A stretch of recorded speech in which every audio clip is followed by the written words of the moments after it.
ಮನೆ ಬಾಗಿಲಿಗೆ ಬರಲಿದೆಯೇ ಮದ್ಯ ಅನ್ನೋದೊಂದು ಪ್ರಶ್ನೆ. ಆನ್ಲೈನ್ ಮದ್ಯ ಮಾರಾಟಕ್ಕೆ ತಜ್ಞರ ಸಮಿತಿ ಒಪ್ಪಿಗೆ ಕೊಟ್ಟಿದೆಯಂತೆ. ಆನ್ಲೈನ್ ಮದ್ಯ ಮಾರಾಟಕ್ಕೆ ಸರ್ಕಾರಕ್ಕೆ ಶಿಫಾರಸು. ಮದ್ಯಪ್ರಿಯರಿಗೆ ಗುಡ್ ನ್ಯೂಸ್ ನೀಡುತ್ತಾ ಈ ಸರ್ಕಾರ. ಒಡಿಶಾ, ಪಶ್ಚಿಮ ಬಂಗಾಳದ ಮಾದರಿಯಲ್ಲಿ ರಾಜ್ಯದಲ್ಲೂ ಜಾರಿಗೆ ತರೋ ಚಿಂತನೆ. ಸರ್ಕಾರಕ್ಕೆ ಸಂಪನ್ಮೂಲ ಕ್ರೋಢೀಕರಣ ಸಮಿತಿ ಮಹತ್ವದ ವರದಿಯನ್ನ ಕೊಟ್ಟಿರೋದು. ಆನ್ಲೈನ್ ಮದ್ಯ ಮಾರಾಟದ ಸಾಧಕ ಬಾಧಕದ ಬಗ್ಗೆ ಚರ್ಚೆ ಆಗ್ತಾ ಇದೆಯಂತೆ. ಬೇರೆ ಬೇರೆ ರಾಜ್ಯಗಳಲ್ಲಿ ಇದೆ, ನಮ್ಮಲ್ಲಿ ಇಲ್ಲ. ಹಲವು ಬಾರಿ ಈ ಬೇಡಿಕೆನೂ ಇಟ್ಟಿದ್ದಿದೆ, ಹಲವು ಬಾರಿ ಈ ಬಗ್ಗೆ ಚಿಂತನೆ ಆಗಿದ್ದು ಕೂಡ ಆಗಿದೆ.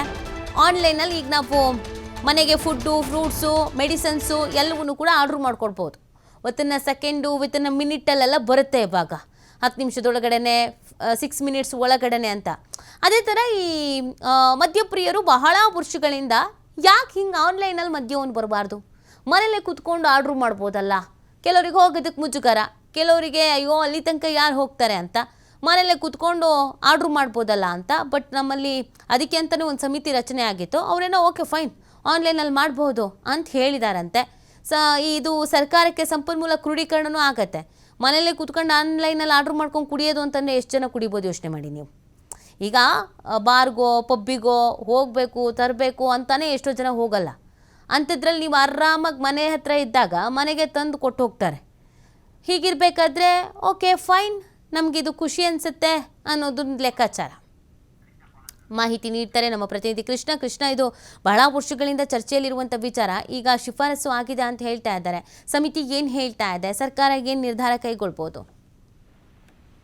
ನೀತಿ ರಾಜ್ಯ ಸರ್ಕಾರಕ್ಕೆ ಸರಿಯಾದ ರೀತಿಯಲ್ಲಿ ಆರ್ಥಿಕ ಕ್ರೋಢೀಕರಣ ಆಗ್ತಾ ಇಲ್ಲ. ರಾಜ್ಯದ ಬೇರೆ ಬೇರೆ ಇಲಾಖೆಗಳಿಂದ ಏನು ಆದಾಯ ಬರ್ತಾ ಇತ್ತು ಸಂಪನ್ಮೂಲ, ಅದು ಸರಿಯಾದಂತ ರೀತಿಯಲ್ಲಿ ಸಮರ್ಪಕವಾದಂತ ರೀತಿಯಲ್ಲಿ ಬರ್ತಾ ಇಲ್ಲ. ಸರ್ಕಾರ ಕೊಟ್ಟಿರುವಂತ ಟಾರ್ಗೆಟ್ ಅನ್ನ ರೀಚ್ ಮಾಡಕ್ಕಾಗದೆ ಅಧಿಕಾರಿಗಳು ಕಂಗಾಲಾಗಿದ್ದಾರೆ. ಒಂದ್ ಕಡೆ ಗ್ಯಾರಂಟಿ ಯೋಜನೆಗೆ ಪ್ರತಿ ವರ್ಷ 50,000 ಕೋಟಿ ಸರ್ಕಾರ ವ್ಯಯ ಮಾಡ್ತಾ ಇದೆ. ಇಂಥ ಸಂದರ್ಭದಲ್ಲಿ ಸರ್ಕಾರಕ್ಕೆ ಬೇರೆ ಬೇರೆ ಮೂಲಗಳಿಂದ ಸರಿಯಾದಂತ ರೀತಿಯಲ್ಲಿ ಆದಾಯ ಬರದ ಕಾರಣದಿಂದಾಗಿ ಸಾಲ ಸೋಲ ಮಾಡಿ ಅನಿವಾರ್ಯವಾಗಿ ಬಜೆಟ್ ಅನ್ನ ಮಂಡಿಸಲೇಬೇಕಾದಂತ ಒಂದು ಪರಿಸ್ಥಿತಿ ಕೂಡ ನಿರ್ಮಾಣ ಆಗ್ತದೆ. ಯಾಕಂದ್ರೆ ಸಿಎಂ ಸಿದ್ದರಾಮಯ್ಯ ಅವರು ಕೂಡ ಈಗಾಗಲೇ ಸಾಕಷ್ಟು ಬಾರಿ ಬಜೆಟ್ ಅನ್ನ ಕೂಡ ಮಂಡಿಸಿದರೆ ಅವ್ರ ಕೈಯಿಂದಲೇ ಈಗ ಆರ್ಥಿಕ ಕ್ರೋಢೀಕರಣ ಸಾಧ್ಯ ಆಗ್ತಿಲ್ಲ. ಅಂದ್ರೆ ಸರ್ಕಾರಕ್ಕೂ ಕೂಡ ಬೇರೆ ಬೇರೆ ಮೂಲಗಳಿಂದ ಬರದ ಕಡೆಯಿಂದಾಗಿ ಸರ್ಕಾರ ಕೂಡ ಆರ್ಥಿಕವಾಗಿ ದಿವಾಳಿ ಆಗುವಂತ ಸಾಧ್ಯತೆ ಕೂಡ ಇದೆ.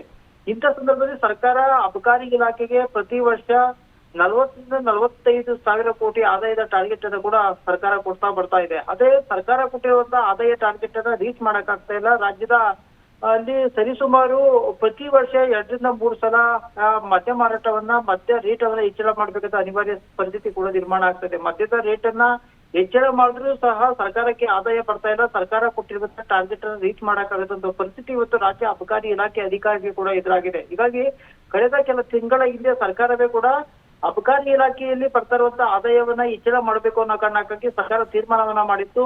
ಏನೆಲ್ಲ ತೀರ್ಮಾನಗಳನ್ನ ಮಾಡಿದ್ರೆ ಸರ್ಕಾರಕ್ಕೆ ಅಬಕಾರಿ ಇಲಾಖೆಯಿಂದ ಆದಾಯ ಬರುತ್ತೆ ಅಂತ ಸರ್ಕಾರ ಒಂದು ಸಮಿತಿಯನ್ನು ರಚನೆ ಮಾಡಿತ್ತು. ಇದಕ್ಕೆ ಸಂಬಂಧಪಟ್ಟಂತೆ ಈಗ ಸಮಿತಿ ಸರ್ಕಾರಕ್ಕೆ ಒಂದು ರಿಪೋರ್ಟ್ ಅನ್ನ ಕೂಡ ಕೊಡಲಾಗಿದೆ. ವರದಿಯನ್ನ ಕೂಡ ಇದು ಸಂಬಂಧಪಟ್ಟಂತೆ ಸಾಕಷ್ಟು ಪರಿಶೀಲನೆ ಮಾಡಿ ಸರ್ಕಾರ ವರದಿಯನ್ನು ಕೂಡ ಕೊಟ್ಟಿದ್ದಾರೆ. ಆದ್ರೆ ಆ ವರದಿಯಲ್ಲಿ ಕೆಲವು ವಿಚಾರಗಳನ್ನ ಆರ್ಥಿಕ ಕ್ರೋಢೀಕರಣಕ್ಕಾಗಿ ಸರ್ಕಾರ ಏನು ಮಾಡಬಹುದು ಅನ್ನೋ ಲೆಕ್ಕಾಚಾರವನ್ನ ಇಟ್ಕೊಂಡು ಸರ್ಕಾರಕ್ಕೆ ವರದಿಯನ್ನ ಕೂಡ ಕೊಡಲಾಗಿದೆ. ಆ ವರದಿಯಲ್ಲಿ ಸ್ಪಷ್ಟವಾಗಿ ಸರ್ಕಾರಕ್ಕೆ ಉಲ್ಲೇಖವನ್ನ ಕೂಡ ಮಾಡಲಾಗಿದೆ.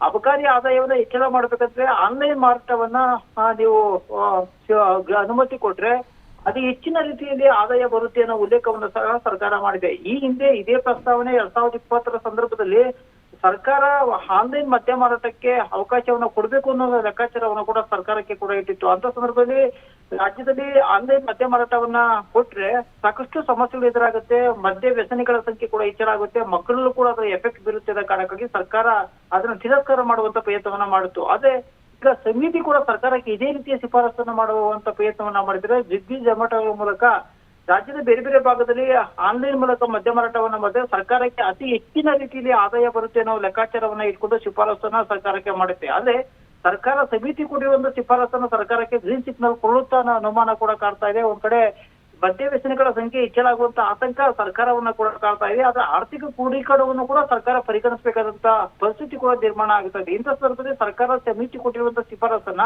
ಎಷ್ಟು ಮಟ್ಟಿಗೆ ಒಪ್ಪಿಕೊಳ್ಳುತ್ತೋ ಅದರ ಸಾಧಕ ಬಾಧಗಳನ್ನ ಪರಿಶೀಲನೆ ಮಾಡಿಯೇ ಸರ್ಕಾರ ಮುಂದಿನ ತೀರ್ಮಾನವನ್ನ ತೆಗೆದುಕೊಳ್ಳುವಂತ ಸಾಧ್ಯತೆ ಕೂಡ ಇದೆ. ಈಗಾಗಲೇ ರಾಜ್ಯದ ಬೇರೆ ಬೇರೆ ಭಾಗದಲ್ಲಿ CL7 ಮತ್ತು CL ಮದ್ಯ ಅಂಗಡಿಗಳ ಸಂಖ್ಯೆ ಹೆಚ್ಚಳ ಆಗ್ತಾ ಇದೆ ಅಂತ ಸಾರ್ವಜನಿಕ ವಲಯದಲ್ಲಿ ಕೂಡ ಸಾಕಷ್ಟು ಆಕ್ರೋಶ ಕೂಡ ವ್ಯಕ್ತ ಆಗ್ತಾ ಇದೆ.